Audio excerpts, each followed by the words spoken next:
The NBA world was sent into an absolute whirlwind last Sunday when the Orlando Magic pulled off a blockbuster deal in order to acquire Desmond Bane from the Memphis Grizzlies. And now this Sunday, it's the Houston Rockets pulling off a blockbuster deal to acquire former MVP and two-time NBA champion Kevin Durant from the Phoenix Suns in exchange for Jalen Green, Dillon Brooks, the number 10 overall pick in this year's draft, and 5 future second-round picks. And this trade could not have came on a crazier day, as everybody in the basketball world was anticipating a potential thrilling Game 7 matchup between the Oklahoma City Thunder and the Indiana Pacers, and now Kevin Durant is diverting some of that attention away. But let's talk about this trade, who I think won, and we'll talk about both sides of it, and we'll talk about Game 7 of the NBA Finals at the very end of this video. Now, for the Phoenix Suns, I do believe that they did get some fair and equitable compensation in return for this trade, and I believe that the two most valuable pieces that they got in this trade were not only Jalen Green, but it'll be the number 10 overall pick in this year's draft, which I expect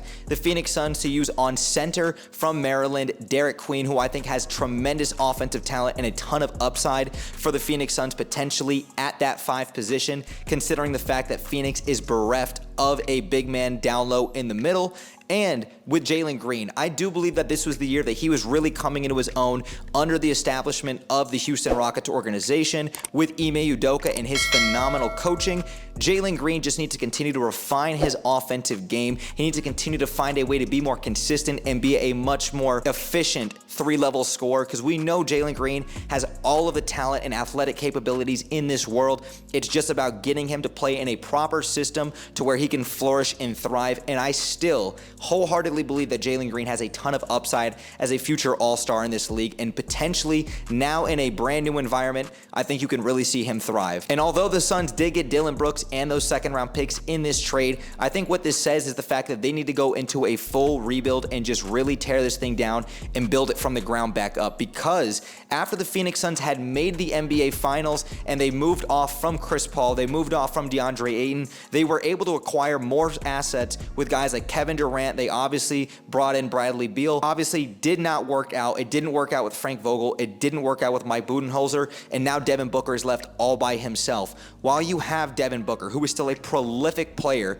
and one of the best 2 guards in the game of basketball, as he's currently in the midst of a 4-year, $220 million contract, you need to trade Devin Booker to a team that is willing to go all in on him, maybe like the Detroit Pistons, and try to stockpile as many players and draft capital as you can get in return, because you will get an absolute haul for Devin Booker. And then that means you need to move off of Bradley Beal, which we all know Bradley Beal has that no trade clause in his contract, and you need to be able to get off of him. Even if it means giving up a couple of draft picks just to get off of that contract, it's something that the Phoenix Suns seriously have to consider. And although the Phoenix Suns did do a decent job with the compensation that they got in return, I think that this is just another step in the direction of going into a full rebuild. I hope the Phoenix Suns, for their sake, will trade Devin Booker and give him an opportunity to go play for a contender, because Devin Booker deserves that. Now, on the flip side, let's talk about the Houston Rockets, and I think wholeheartedly this Houston Rockets team won this trade, because most importantly, not only did they get Kevin Durant, they were able to keep their 2 most valuable assets on roster to pair them alongside Kevin Durant in both Amen Thompson and Alperen Şengün. The Rockets also still have key veteran players with guys like Fred VanVleet. They also still have some great young talented pieces with Jabari Smith Jr., Reed Shepherd, Cam Whitmore. This team has depth, so let's not act like the Houston Rockets don't have depth. And having a pairing of Amen Thompson, who's only going to continue to get better, Alperen Şengün, one of the best young centers in the game of basketball, paired alongside a 37-year-old Kevin Durant, who is still an extremely effective scorer and still one of the best players in the game of basketball, alongside Ime Udoka, who proved it once again, not just in Boston, but in Houston, he can lead a team, and he is one of the best coaches in the game of basketball. I think you're looking at Houston as a serious title contender in the Western Conference next year, as long as they can continue to stay healthy and they can continue to form that chemistry and that continuity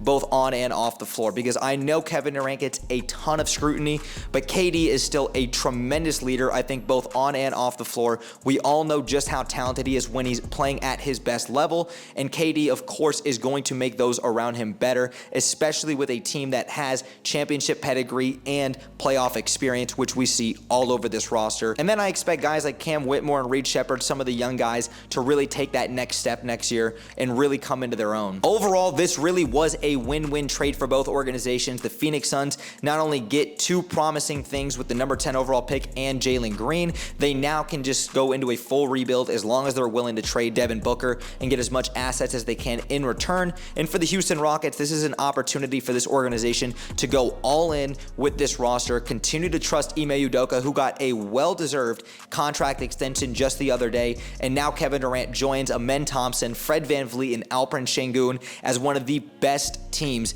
in the Western Conference next season. And while you guys are here right now, let me give you guys my quick thoughts about who I think is going to win Game 7 of the NBA Finals, since we are just hours away from tip-off. I do believe that the Oklahoma City Thunder are going to win the NBA Finals. I could be wrong. I'm going to be pulling for the Pacers tonight because I love to see the underdog. But if there's anything I can say about this Finals matchup, is the fact that it has not only been extremely entertaining and thrilling, but you got to love the fact that both Oklahoma City and Indiana built this thing from the ground up, and they did it organically. They didn't cheat the system. They traded for their star players.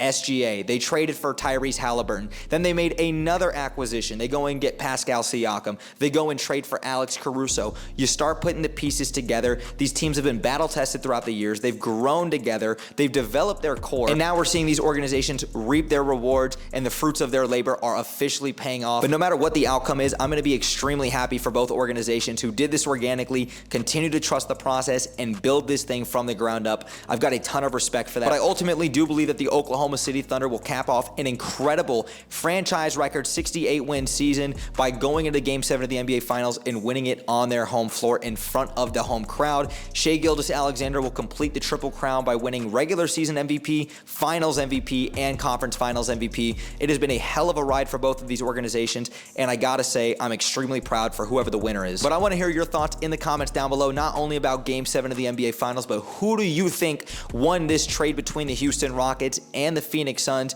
I wholeheartedly believe that the Houston Rockets won this trade, and I expect this team to remain a top 3 seed in the Western Conference next year, potentially making the Western Conference Finals. Let me know your thoughts in the comments down below. And if you guys appreciate the content, make sure you guys go ahead and drop me a like, hit the subscribe bell, and make sure you guys also go ahead and follow me on my socials, especially on Twitter. I'm active and I'm on there every single day.